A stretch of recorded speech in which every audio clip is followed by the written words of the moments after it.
invest based on a thesis or conviction. I think blockchain was much bigger threat for certain industries and for powerful sort of for banks, for powerful people, and hopefully to the moon, and you make some money. People who say that AI will be unbiased is also not 100% true. I think taking decisions, it's scary. You solve problem with a good product, or we essentially have a mission to accelerate 100 million careers. I'm a big advocate about freemium. Are they going to stay? We don't know that yet.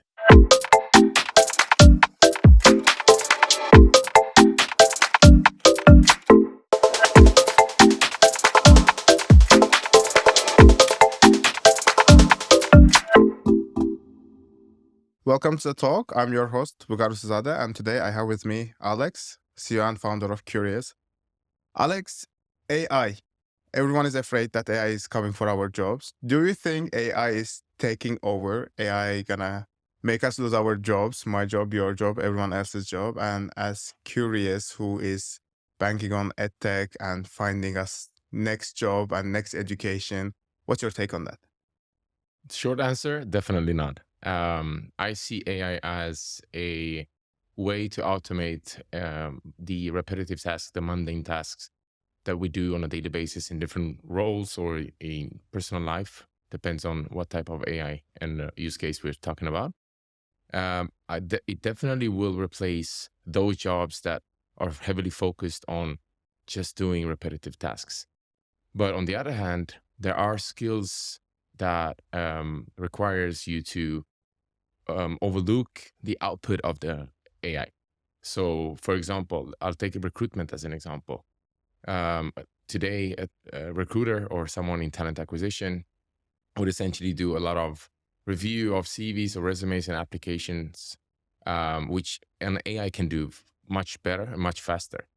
But can the AI take over that job? Absolutely not. Instead, what the AI will do for a talent acquisition person, it will free up the person, the recruiter, to allow the recruiter now to focus their valuable time on more quality sort of activities. And one of them would be to engage with the candidates, to build that relationship with the candidates, give the candidates a better experience. And this is just one example.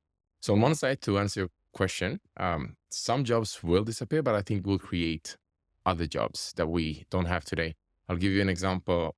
Prompt engineers came as a role, was born as a role with AI, essentially. So we'll see a lot more different type of roles or current roles reshaped because you need to have an AI sort of experience or knowledge. But all these examples are for highly educated, highly skilled people. And education is firstly very time consuming. Second is super expensive. And third is not even available for masses, even though like universities been around like, I don't know, for last 10,000 years. I don't know, like all these universities, Oxford, right? It was founded in 12th century. It was like 800 years, at least they were around. But still education is for very few, and more people do repetitive jobs at the petrol stations, warehouses. Then AI is still coming for our jobs, right? Yeah. Well, you have a point. You have a very good point for sure. But I'll take another analogy.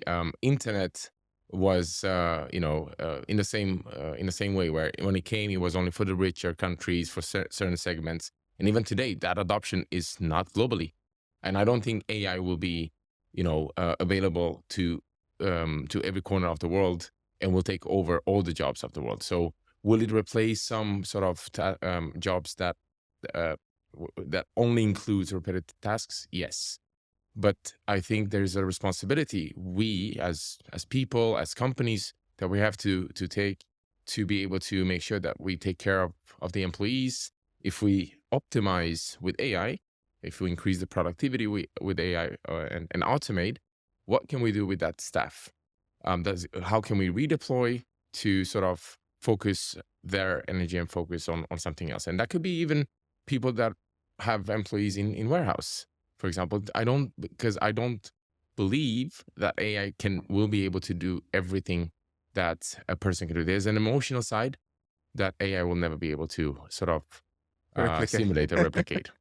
I want to like take this discussion a little bit into a different angle. Almost a Sure. year ago, Qureous came with a loud noise because you were able to raise 3 million pre-seed. I think one of the biggest in the region, especially if you don't consider like fintech, like someone coming to disrupt edtech industry and tell people that traditional education is not working. We are here to change. Like, where is that curious journey is leading today, and where are you as a company, especially on the side of AI is here, we need to educate more people faster, and where is it going? Okay, perfect. So let me first explain what Curious does. So we essentially have a mission to accelerate 100 million careers, and we focus specifically on the journey from campus to the workplace. So essentially, talent with a few years of with up to a few years of experience.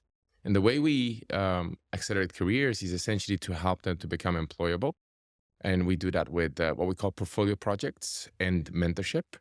See this as the talent is able to get access to industry experts to knowledge, to be able to upskill themselves and get the professional experience that they don't have enough of. And we then match them with different job opportunities that are relevant to their careers. So this is what we do, and that's our mission.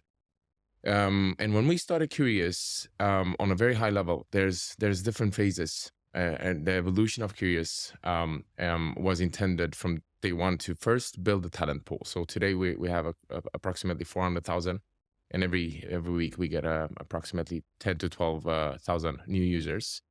So now that we built that talent pool, how do we sort of personalize the experience for the candidates or the talent, but also for the recruiters? Because at the end of the day, people learn for a reason, especially if you're, university plus.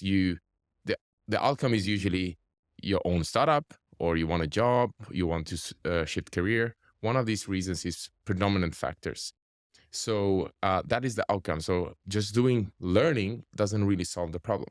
So that's why we sort of close the loop with recruitment. Um, so now where Curious is focusing heavily on, given that first phase was to build a talent pool, is on the employer side.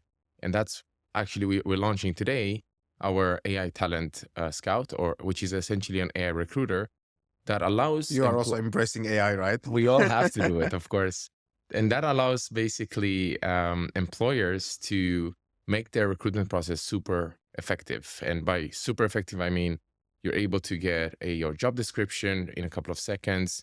You can speak with the AI recruiter in different languages. You get a talent pipeline within about 24 seconds.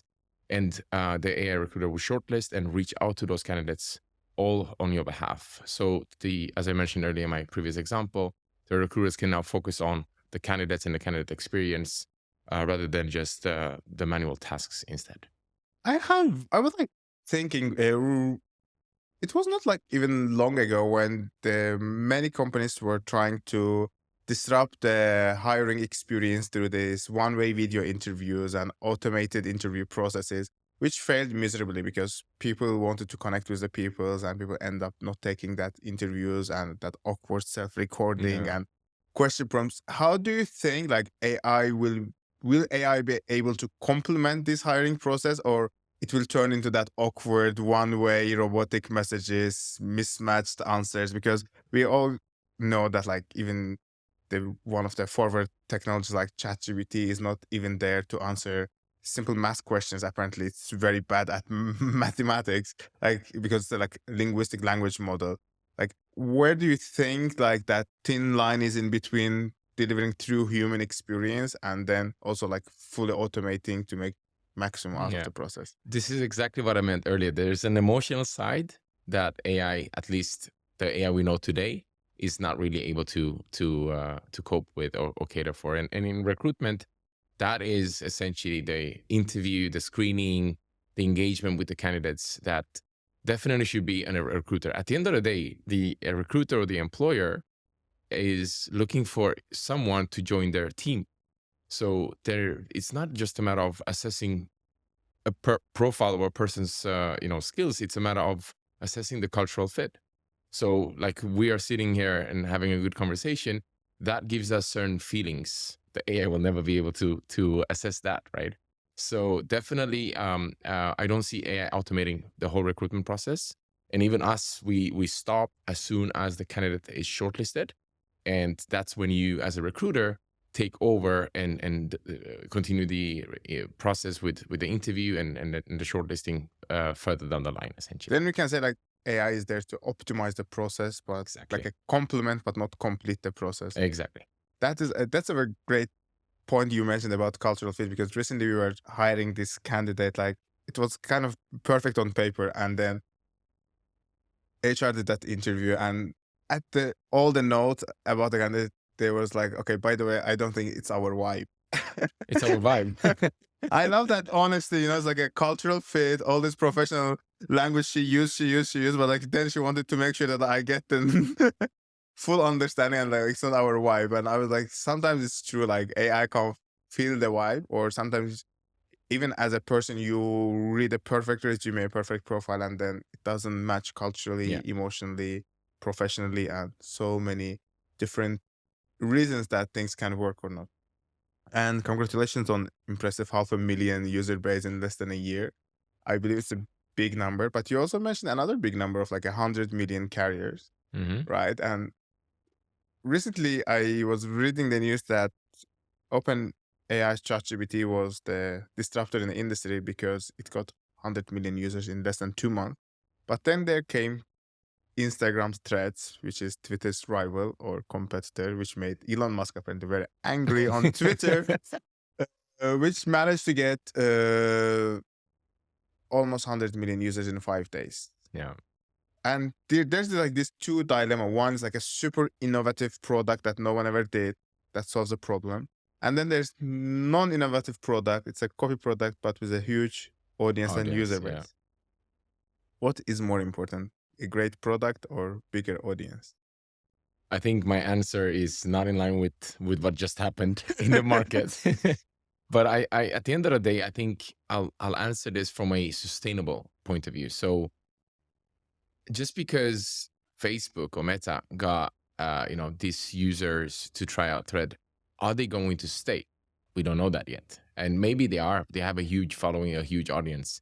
But I'm a big advocate about solving a real problem, because if you solve a real problem for someone, you will be a brand and they will be loyal to you for much longer than just trying the new kid on the block kind of technology, which Threads is today, essentially. So for me, I would say solve problem with a good product or good solution. It could be a service, whatever that is, first, and that would be my first priority. Even if the product is in an early stage, launch, validate, solve a real problem, people love it, and then iterate from there. They went the other way, and clearly they got better results. But I think it's also, Meta has a massive following. I would love to see where these numbers are going to be in a few months or a year down the line.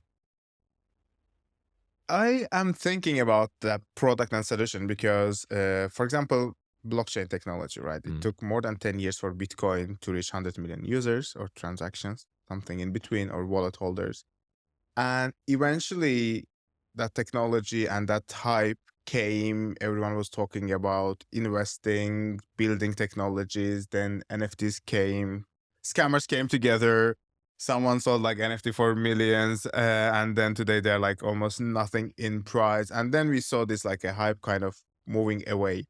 Same maybe with copying the products or even AI. Like, what's your take on comparing these two technological solutions, like where there's an AI and blockchain technology that we saw, and like what kind of destiny is waiting AI, do you think?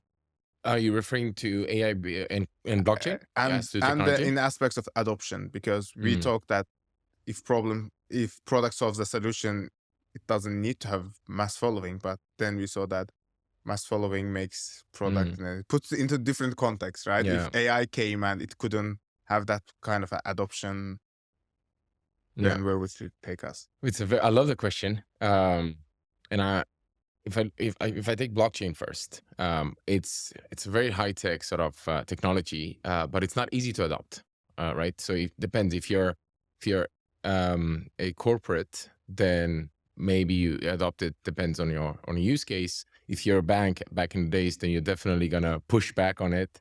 If you're a user or a consumer, there's nothing you can do unless we're talking about crypto and tokens.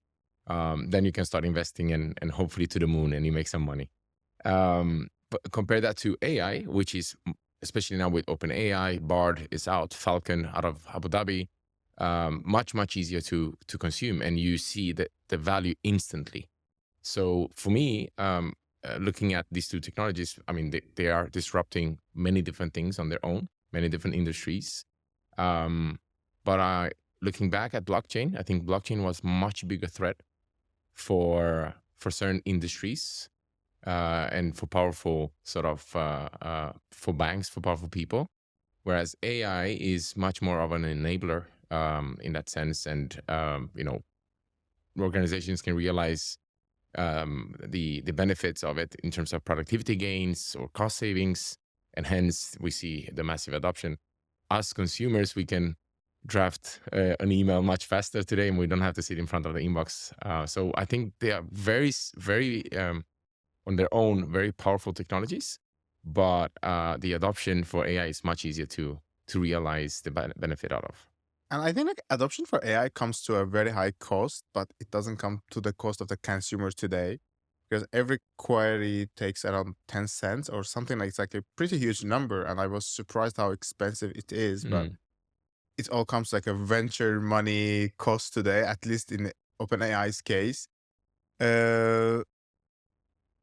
When we talk about institutional money and where it follows throughout the process, like 2 years ago, it was in blockchain technology, and today it's in AI. Even though we talk about like markets slowing down and some economists talk about recession, but still there's the money and still it's invested in certain problems and solution and technologies. And I think like what made AI kind of a strong in adoption, because there was enough money to be spent that people doesn't pay for it and it get for free. Yeah. And it's kind of a giving fish or making to fish conversation. What's your take on like a freemium models where adoption is coming at a cost of the venture money? Freemium model for using AI, you mean? Any business, any startup, any technology where there is a cost, but it's not taken from the user, at least in the beginning. Yeah, I'm a big advocate about freemium. Or freemium or free trial, depends on what is the product, but I definitely think that any company, any startup should show the value, let users really see it, feel it, taste it, so to speak, and then let them take the choice when and if it's the right time to convert. I'm not sure if you're familiar, for example, with Figma, right? Which is a product design tool. Exactly. I think they didn't monetize for like 5 years. And then they sold it to Adobe, no? They sold it to Adobe for $20-something billion. But not monetizing for 5 years, what does that mean? They built this huge audience. People loved it.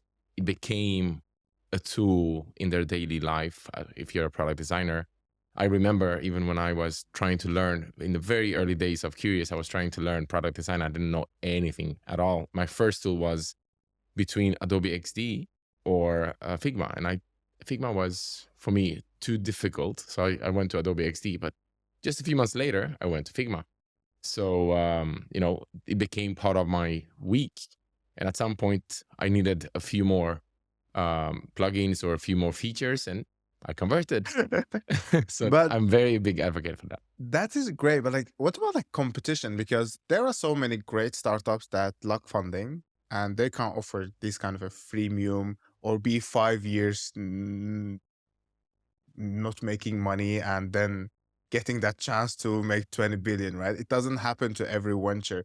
And how do you think, like, what's like today's competition in a startup industry as a person who raised like a 3 million 1 year ago? Like, how was that journey and how important that institutional money? Well, being an early stage startup, I think it's very important that you get sort of it depends which stage you're in, but it's important that you get the means, so to speak, to take you from A to B. So when we raised our first round in pre-seed, our job essentially is to achieve two things. Number one, build a product, and number two, achieve a product market fit, PMF. And then once you reach those milestones, you will then evaluate, okay, what's the next milestone? What's the plan? And what's the risks, competition, where are we going, which country, and so on and so forth. And based on that, you evaluate whether you need more funding or you can self-fund. So I don't think it's one rule for all startups. There are startups that never raised and they are billion-dollar companies today. But definitely being an early stage startup, especially if you're going to build a platform and a technology, you definitely need that first fuel in the company to be able to take things off the ground. What's the biggest competition? It's a hard one to answer. From our side, we've been very focused on solving problems and getting user feedback. Very little on the competitors. I think we're too small to think about the competition right now. And I think we are even too small for competitors to look at us at the moment. So instead, I'm focusing on what matters the most, and that's the customers, the users, and the feedback, and making sure that we're building the right product for them. Like, do you think while building that product and while having that grand vision, like like, of course, it's okay to, change strategies, build Mhm. new things on top of it and shift the gears, reinvent on the process. But going back to that blockchain discussion, right? 2, 3 years ago, there was money and almost all kind of a mid-sized venture were either doing NFT Yeah. collections, either like, oh, we are introducing tokens instead of rewards. And today everyone is introducing AI. Like, do you think like startups should follow the money, or because my biggest fear is that because we discussed, right, there's like a big players, big money, big institutions, and you mentioned that most probably blockchain technology couldn't succeed on had mass adoption because finance industry wasn't embracing it. Yeah. Like, what is the right way doing it? From an investment point of view, Or from the startup point of view, like, do you kind of follow the money and change in process, because you mentioned it's very important to have the institution money, or you just build that perfect product in hopes that it will work? Just to clarify, when you say follow the money, you mean follow the money from investors Follow the money from or revenue? investors, and no, money from the investors, Okay. because we thought there's no revenue for first 5 years, right? Until you That was Figma. That's a different story for us. Look, I'll take this from a slightly different angle. What I think is the most important, and I'll take it from an investor point of view first, is for investors to really invest based on a thesis or conviction. And fortunately or unfortunately, in this region, you'll have a few that invest with conviction. They have a thesis. They look at, for example, founders. They look at potentially the product if they have one at that point.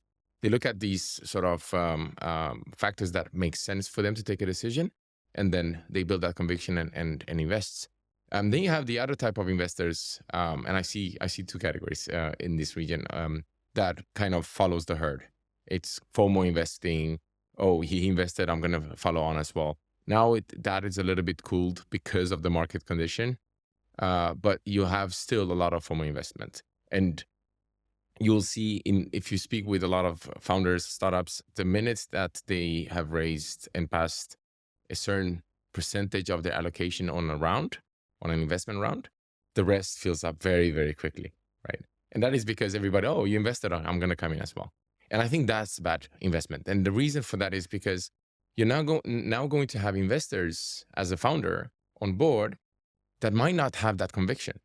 And any startup or any founder will have a hype and will have a downturn, probably few downturns before it goes up again. So you want to make sure that you have investors that pushes you, that is believing in you and is having that conviction from day one. But unfortunately, there's not a lot of conviction sort of led investors in this region, not that I've seen. And although there's a lot of money, and the later you go in as a startup in the sort of Series A, Series B, it's not about conviction anymore. Then it's just numbers, which makes sense. Like, I've been serving in like a VC boards for some time now, and so many times, especially in the region, I saw that some very pretty successful companies, like, they introduced like NFT collection right before their series A or B. And recently I saw that they integrated some AI and they start pitching like I do believe these technologies are important to embrace, and like being first is kind of, especially in this region, is like Yeah. very much applauded all the time. Oh, this is like a first time we are doing The this thing. biggest. The biggest, the best, the first. But like, is that like a genuine, true entrepreneurship? Because also in this region we had Karim, which was a great success, which was nothing new, right? So the copied idea that eventually picked up and became a kind of reinvention of itself. Like, do you think as an entrepreneur, it's important sometimes just to learn from others' mistakes or others' success and copy them instead of trying to be unique and reinventing the wheel yourself? Yeah. I love that you took the example of Kareem. So there's always pros and cons with everything, but first mover advantage has massive pros, but the biggest con of that, the biggest challenge with first mover advantage is essentially that, especially if it's something new that you're building, like Kareem back in the days, it was quite new in this region. You need to create the market. You need to educate the market. So you have that on your plate. So compare that to not being first mover, like we have Yango, for example. I think Yango Taxi or something like that, Yango Car here now. Yes. They don't have to educate the market. So they're not the first in, but now the market knows. There's no adoption of their app, seamless. So that's, the other benefit of not being first mover. So it really depends, in my opinion. Depends what you're building, evaluate the market. Is it worth going into a market and educate the market to use your solution? What's the cost of that? What's the time of that? Versus, let's go to a market where this has been implemented, the market knows, and we can take market share instead. And that is a sort of cost benefit analysis that you have to do.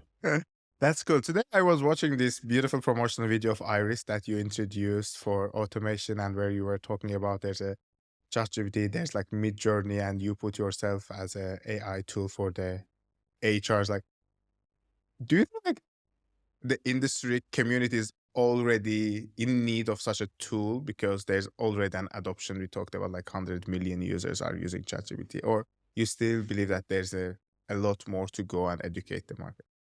I think we definitely need to educate a little bit. And what we see, so just to take a step back, Iris, which is the AI recruiter we're launching publicly today, has been in beta for the last 2 months. So we've had a lot of users, a lot of employers trying it out. And what we saw, the feedback that we got was a lot on the prompting. How do I prompt? How do I speak with this AI recruiter? And we saw everything, that all the type of sort of Curious. the different ways of asking for candidates. You know, Interesting Alex, ways. what's happening? Like, I have this bank, and whenever I call, there's this We, robotic, yeah. like, I don't want to name the name. And it always feels so weird to ask her do something, while even it was easier for me to press 1 for something, press 2 for something, Yeah. the choice. Like, I think that's the like human nature. Like, when you know there's a robot, it's asking question becomes very hard. Very hard. And should I ask it one by one, or should I put everything into a paragraph? And that's kind of the sort of What's the right answer there? I ask everything at once, honestly. So, I mean, it depends on the AI model in that sense.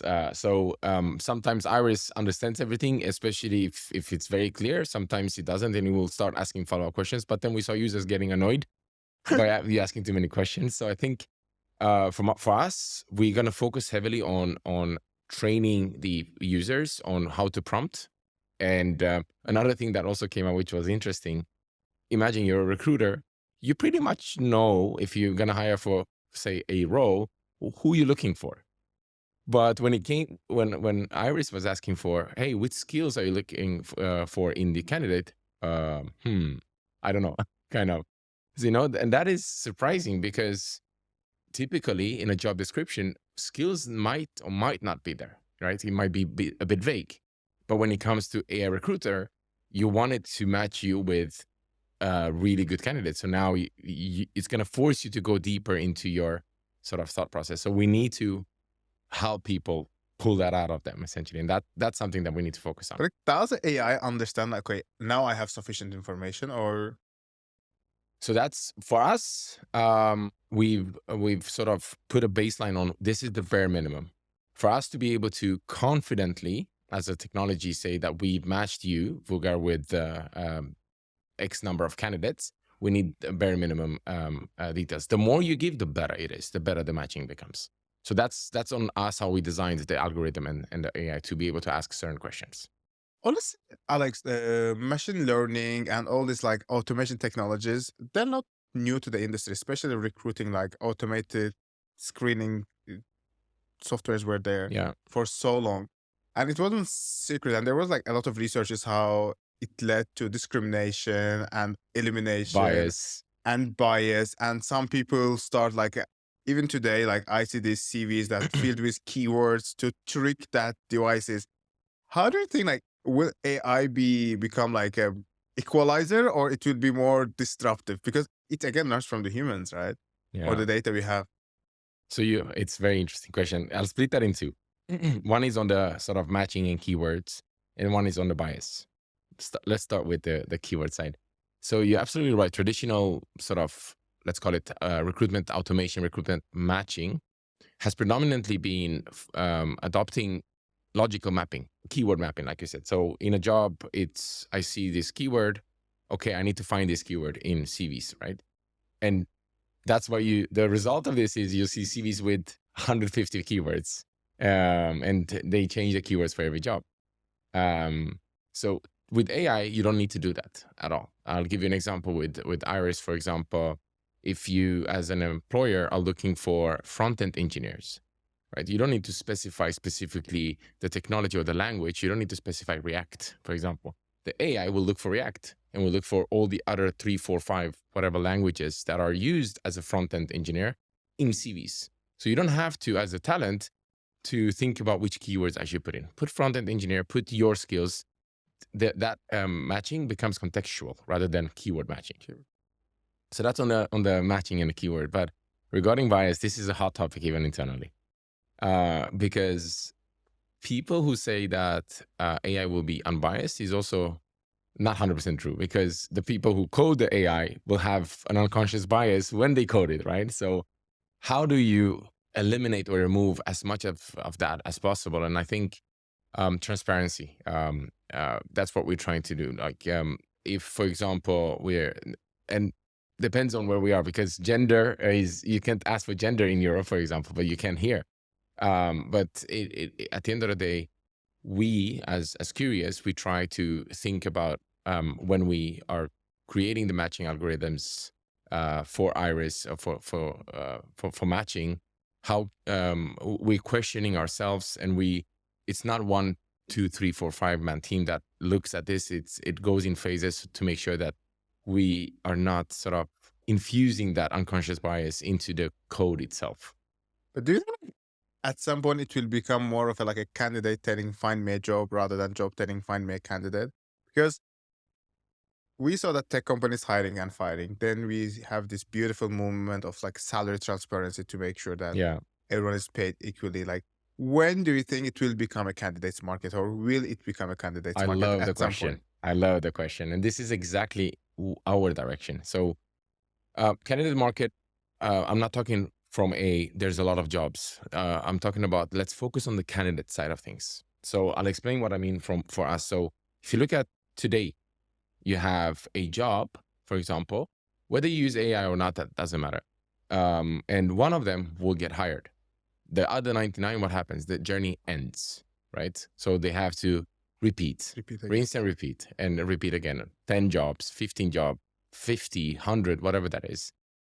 So basically the journey starts and ends every single time. But what we want to do, and what we are essentially enabling using Iris. So Iris is essentially the AI that interfaces for the employers, but the same model will be able to use for the talent side. And how are we going to use it is basically to help the other 99% that are not getting the job by understanding what is it through data insights, what is it that sort of made them not stand out, not be selected, and get that data and then match them with relevant mentors or relevant projects to sort of improve their profile and their employability. And this means now, instead of the journey ending when you're rejected or somebody else get a job, your journey starts from there. And now you're catering to a much bigger pool of people instead of focusing on that one person that will get hired. And also, like, that journey doesn't end when you get hired, right? There's another journey starts. And with this, like, tech layoffs, I was thinking, like, why, like, hiring and firing is such a huge cost for the company. Like, why companies would fire like 20K people, giants like Facebook and Google, and literally the next day you'll see they are still, hiring new people. Like, can AI or can technologies like, or why can't technologies also focus on that side where if you decide to let go an employee, well, like, why not re-educate, reskill, upskill, move them from one department to another and retain that talent within your pool, and rather than letting go and hiring, which is like, I saw this generous packages that companies would pay like a 6 months or year-long kind of a salaries in advance, while they could just like use that money for reskilling. Yeah, I agree. Yeah, it's a tough one. I think it depends on the time, the location, and the company. If you look at the firing that you mentioned with Meta and the big techs in US, I think that was a over hiring and over sort of forecasting, which was a result of COVID. Everybody, all the tech companies boomed, and with they had too many people essentially. So it really depends on the time and the company. But can technology help with that? or can Qureous help with that? We definitely can, as Qureous, because again, we saw that through COVID, especially the later part of COVID, where unfortunately people from this region, employees was getting laid off, and we saw a spike in signups and a spike in, for example, even mentors, because people were taking some sabbatical and they just wanted to do something else, and they became mentors on Qureous instead.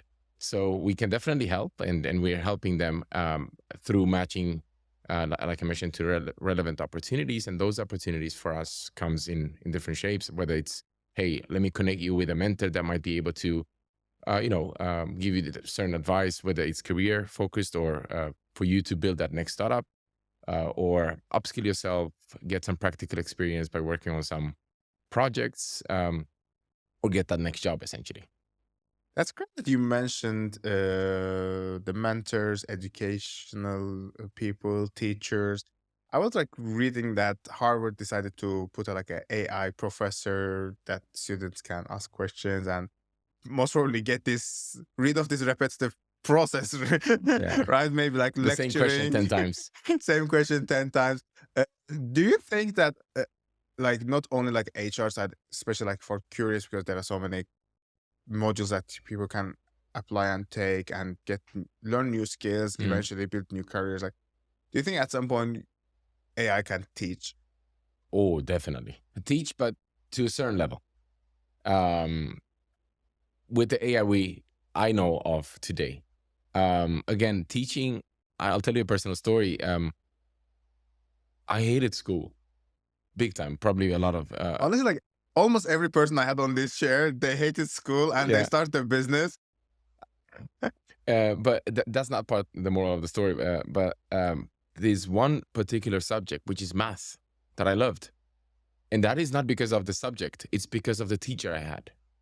So that teacher really changed my perception of math. And math, I don't think I've ever met someone that also says, I love math. Typically, there's the design, music, you as well. Perfect. But for me, it was because of the teacher and because the way he was teaching me, and he made it fun. And I don't see AI being doing that for teaching. So I think AI in teaching, and we are going to in the product roadmap, we are also going to have what we call an AI mentor. But I think it's going to be able to cover a lot of the sort of simple queries, simple questions, where it's something that very easy can be addressed and answered. It can be from on an analysis level, but once you're trying to connect with someone from a teaching point of view, to be able to build that trust, because teaching is also kind of, hey, trust me, listen to me, and learn from me. It's building trust. I see teaching as sales eventually, and that you cannot do with AI. You know, you mentioned a very important point because I wasn't a shy student. I would like always ask any question if the most stupidest in there, and I'm sure I annoyed, but I also like it was nice for my schoolmates to have me in a class. But I was thinking like sometimes AI can answer the questions that we are shy to ask, and it can be about learning, or it can be about life, it can be about anything that you are not able to directly ask Mm. people or friends or family or a teacher. That it can definitely add a value. Or some questions are really repetitive, right? Oh, like how long is this exam is, or how many pages I have to write it down. And also I know that like most teachers are like very tired of like checking homeworks. And I Yeah. think like that kind of burden could easily be lifted off the education. And I think like again we come to this like point where AI doesn't complete the job, but more of a complementing the Mm. job. And what do you think like where that AI will stop kind of, or I know it's very new, but like where do you think we should not let it come? Because I'm very much addicted to TikTok, right? I love it, but I hate how much time I waste in it. But I was also recently saw this like some tech guy developed this messaging logic where it texts his girlfriend like "I love you" messages and takes all this Oh, like, really? and apparently it made the relationship strong. But like, where that artificialness should come to our lives, or do you think it shouldn't? Like, Connect me with that guy, by the way. I'm joking. um, I think taking decisions, it's scary. So, AI will be able to do a bunch of different things. Now it depends on the industry. If you talk military, very scary. But I don't think AI is reliable enough to be able to allow it to take decisions. So today, my personal, and it's a personal sort of opinion, let it automate, let it help you out, be sort of your pal in work, whatever you do. But when it comes to decision making, should we do this or that? I think we should be doing that. So that would be the stop. Will it go beyond this? Absolutely, it will. But I don't think we're there yet. Um, there was this article, and I don't know if it was fake or fake news, but at least it's a good example where there was an AI military applied in a military sort of context, and I think the robot missile was triggered, and it was triggered through humans, and it was AI powered somehow, and because the human told the missile and the AI go shoot there, and then it was aborted midway, the AI went and attacked the human. I don't know if this is BS, but we don't know where and how far this can go in that sense. So don't let it take decisions yet. That would be my take on it. yeah, I was also like recently like reading this case. What if like if someone is criminal and electric car decides to lock the doors and drive to the police station? Like these self-driving cars. And what Yeah, if that decision is wrong and the person is not criminal, but now the person exactly. is late? Like, I think it's beautiful to have technology in life because, like, for example, online banking, like life is so much easy with all this like instant like things. I haven't seen it. I'm like too young for that, but I know that back in times people would like fax their CVs or bring the paper CVs. Oh Now yeah, we review everything is pagers. all these pagers, and even like communication was like super expensive, right? And then now it's much more affordable, I believe. Mhm. And I think like this is great where like technology evolves and it becomes like super accessible, but also it becomes such an integral part of our lives. I know that I think it's Sweden, right, which introduced like mobile IDs now. You don't have Yeah, to yeah, carry that the was a long time ago. physical ones, like, and all your life kind of gets into this like a small phone. Yeah, Like, do you find it scary? the mobile ID. No, Oh, like entire technology taking over like all aspects of our life. Or you I am a technologist, so no. And I'm having this conversation even at home with my wife. what about Be- the kids? um, I think my kids are going to embrace this much faster than anyone else in the family. No, but I'm a technologist, so I love seeing technology flourish. I love seeing it improve lifestyle, as long as it does that. There is technology that can be used for malicious sort of activities, and we just have to make sure that it doesn't get in the wrong hands. Put a policy around it, regulate it. I love what EU did, at least as a first step, to start regulating AI to some level now. But for me, that's not scary at the moment. And I think, look, at the end of the day, there's a lot of hype around AI now, and with that, there's going to be the bright side and the dark side. And the dark side now, where's my job? Is it gonna remove or displace me in my job? It's scary. You hear all of this, and I don't think that this is gonna be something that is gonna go on for a very long time. The technology will be adopted, like it or not. Then there will be new hype. There will be a new hype, and we'll forget about this, and then this just becomes part of your daily life. And there will be a time, whether in 3 months, 6 months, a year, 2 years, where AI is just there. It's nothing in that sense, but it's not about AI. I see AI as a utility, honestly. Like, you have electricity today, you have water, and you will go to a restaurant without electricity and water, that restaurant will not work, right? AI will be the same, the way I see it. It's a utility. It's going to be an infrastructure across a country, across a district, across a continent. And what you do with it is the interesting part. What you build on top of it, and how you take a responsible measure to make sure you solve problems with that. That is the exciting part for me. And I think we can conclude telling that AI is here to stay, and whoever faster I surely embraces hope so. it and builds on it will have a better and brighter and easier future than the ones that are a little bit scared of it. I hope so, for sure. Thank you for the talk, Alex. And Thank you, I Bugar. was your host, Bugar Sizadeh.